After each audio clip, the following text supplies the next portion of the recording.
বিশ্লেষকরা যেটি বলছেন যে আসলে খুব তড়িঘড়ি করা ঠিক হবে না এই তার বিশেষ করে তদন্তের ক্ষেত্রে বা তাকে জিজ্ঞাসাবাদের ক্ষেত্রে আরও হয়তো গুরুত্বপূর্ণ তথ্য তার কাছ থেকে আমরা পেতে পারি।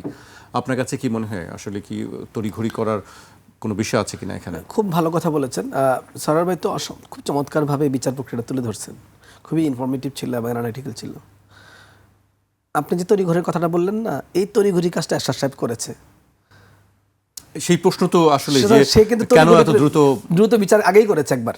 তো এই দ্রুত বিচার করতে গিয়ে কিন্তু আপনি যে বললেন না সব কিছু হলো না কেন, সব খবর নাই কেন, সবার বিচারটা ফিনিশড হলো না কেন। বিচারটা একটা হয়েছে কিন্তু ফিনিশড বিচার হয়নি, কমপ্লিট হয়নি। তো এই তড়িঘড়ি এবারও করলে ভুল কাজ করা হবে, তড়িঘড়ি করার কিছু নেই। এখন আসামি পাওয়া গেছে, প্রসেসটা যদি হবে, আপনি দেখেন না আমাদের এই যে 25 জন সেনা কর্মকর্তাকে আমরা সিভিল কোর্টে হস্তান্তর করছি না কয়েক কিছুদিন আগে, তাহলে সেনা আইন থাকা সত্ত্বেও তো আমরা তাদের বিচার করেছি না। আমি শ্রদ্ধা রেখেই বলছি স্বরাষ্ট্রমন্ত্রীর প্রতি, এবং হয়তো আইন কারণের ব্যাপার স্যাপার আছে সব আমি জানি না হয়তো, যে কারণে ওনারা মার্শাল কোর্টের কথা বলছেন। সেকেন্ড থটের জন্য বলছি যে ওনারা এখনও এই বিষয়গুলো ভাবতে পারেন, যে কারণ মার্শাল লয়ের সব ডকুমেন্ট কি পাবলিশ হয় সরার ভাই? না, martial law usually close trial, কিন্তু যদি রাষ্ট্রীয় সংস্থার জড়িত থাকে, যেহেতু প্রেসিডেন্ট মারা গেছে, এটা কর্তৃপক্ষ ইচ্ছে করলে এটাকে আনক্লাসিফাইড করতে পারে। এটা কি বিচার হওয়ার পরে কেন হইলো, কি হলো, পাবলিশ করবে ডকুমেন্ট?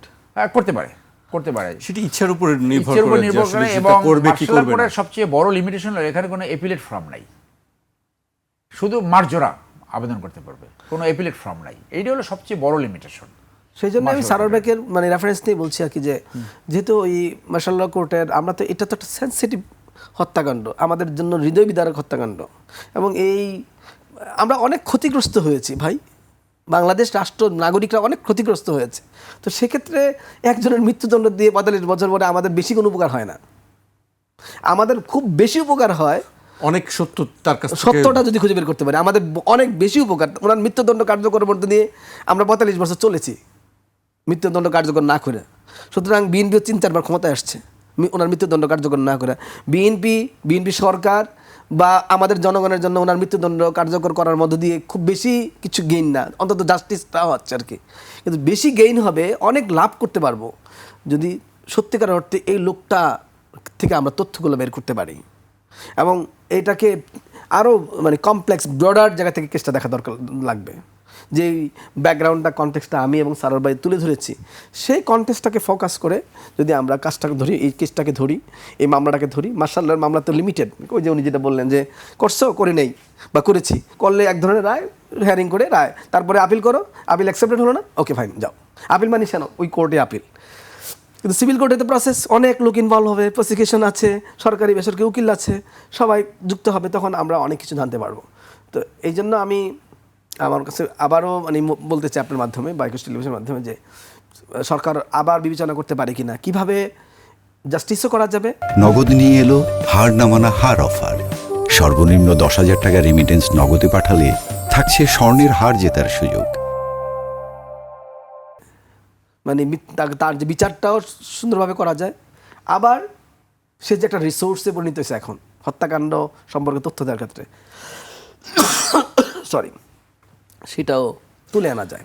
আমরা সরোয়ার ভাইয়ের কাছ থেকে একটা কথা শুনছিলাম, তিনি বলছিলেন যে ভারতের এটার সঙ্গে জড়িত থাকতে পারে। আপনার কাছে কি মনে হয় এর বাইরে বা আরও কোনো আন্তর্জাতিক চক্র এর সঙ্গে জড়িত আছে কি? আমি জিয়া রহমান বাংলাদেশকে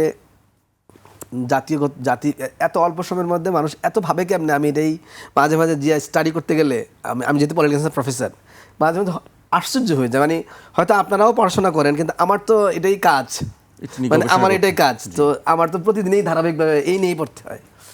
ম্যাডামকে নিয়ে, বেগম খালেদা জিয়াকে নিয়ে আমি একটা লেখা লিখলাম 2018 সালে, গণতন্ত্র প্রতিষ্ঠায় বেগম খালেদা জিয়ার ভূমিকা। আমি সব লেখায় ইন্টারন্যাশনাল সব আর্টিকেল থেকে সংগ্রহ করেছি, দেশীয় খুব কম ইউজ করেছি যেন লেখাটা বেশি অ্যাকসেপ্টেড হয়। মানে ইন্টারন্যাশনাল জার্নালে আমাদের লেখাগুলো অ্যাকসেপ্টেড হওয়ার সন্দেহ থেকে যায়, আর অনেক সময় আমরা বায়াস থাকি। এই জন্য ভাবলাম যে এই ধরনের লেখা লিখবো, যেহেতু তাও না আন্তর্জাতিক পিয়ার রিভিউড জার্নালগুলোতে যে আর্টিকেল পাবলিশ হয়েছে খালেদা জিয়ার শাসনামল নিয়ে, সেই আর্টিকেল খুঁজে দেখেছি। এরকম বোধ আমি 25 থেকে 30 হাজার টাকার প্রিন্টই করেছিলাম 2014 সালে। 2014 সালে বা 13 সালে কাজ শুরু করেছি, সেই লেখা পাবলিশ করেছি 2018 সালে। মানে এত রিগোরাস কাজ করেছি। তো সেই লেখালেখ থেকে দেখা গেল যে তখন আমি ওই যে খালেদা জিয়াকে খুঁজতে গিয়ে জিয়াউর রহমানকে খুঁজে পাচ্ছি। আপনি যখন সাময়িকী সার্চ দিচ্ছি তখন তো ওই আর্টিকেলও চলে আসতেছে, তখন আমি আবার ইন্টারেস্ট শো করার জন্য ওটা বললাম। তখন আমি দেখতে পেলাম একটা মানুষ কিভাবে সম্ভব এত অল্প সময়ের মধ্যে এত কিছু ভাবা। আপনাকে কতগুলো উদাহরণ আমি দিলাম।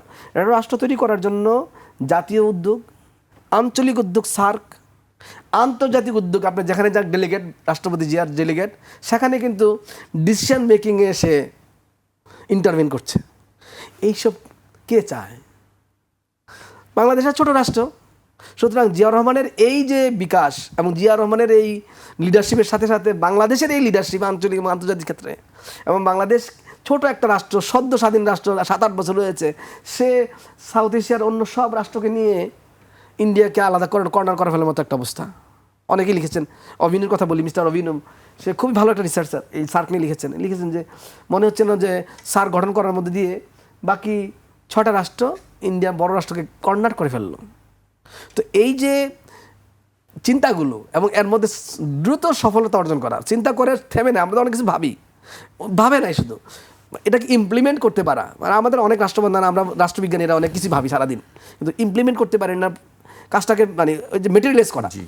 এই জিনিসগুলো আমার কাছে মনে হয়েছে যে আপনি দেশকে স্ট্যাবল করবেন, আপনি দেশকে এগিয়ে নিয়ে যাবেন, গণতন্ত্র স্ট্যাবল হয়েছে, বহুদলীয় গণতন্ত্র, সরকার স্ট্যাবল হয়েছে, আইন শৃঙ্খলা স্ট্যাবল হয়েছে, অর্থনীতি স্ট্যাবল হয়েছে, ব্যাপক সাহায্য আসতেছে বিদেশ থেকে, ইনভেস্টমেন্ট আসতেছে, যদি স্টেবিলিটি আসছে। এর মধ্যে চীন স্বীকৃতি দেয় না এতদিন, চীনও স্বীকৃতি দিয়েছে, সব জায়গায় আপনি অ্যাকনোলেজমেন্ট পেয়ে গেছেন।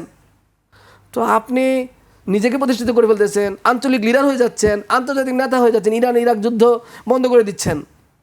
তো সবাই তো আপনার দিকে দৃষ্টি। তো এইরকম এক ব্যক্তি বাংলাদেশ হারিয়েছে, সেই হারানোর সাথে বহু লোক জড়িত থাকতে পারে, বহু সংস্থা জড়িত থাকতে, বহু গোষ্ঠী জড়িত থাকতে পারে। এইটা ভাই একটা বিষয় বলেছেন, আমার কাছে মনে হয় এই জন্যই আমি বলেছিলাম কমিশনটা গঠন করার কথা, যে কমিশনের রিপোর্ট সরকার পাবলিশ করবে কারণে পরের ব্যাপার, কিন্তু খুঁজটা তো নেওয়া যায়, তথ্যগুলো তো নেওয়া যায়, একটু তথ্যগুলো উদ্ঘাটন করার জন্য একটু সময় নেওয়া দরকার। মুজাফফরকে এত দ্রুত বিচার করার পক্ষে না আমি।